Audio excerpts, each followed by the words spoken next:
وحده لا شريك له وأشهد أن محمدا عبده ورسوله.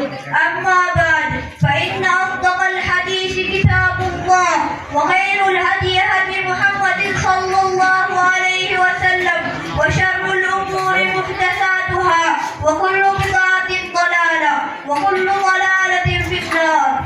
أيها الناس، حديثي معكم اليوم عن الصوم. قال الله تعالى: يا أيها الذين آمنوا كتب عليكم الصيام كما كتب على الذين من قبلكم لعلكم تتقون.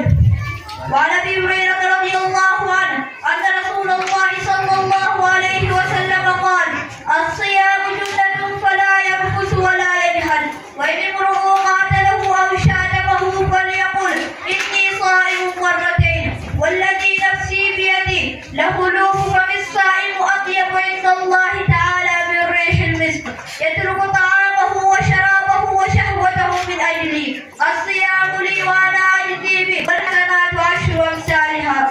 وعن سهل رضي الله عنه عن النبي صلى الله عليه وسلم قال: إن في الجنة بابا يقال له ريان، يدخل منه الصائمون يوم القيامة، لا يدخل منه أحد غيرهم. يقال: أين الصائمون؟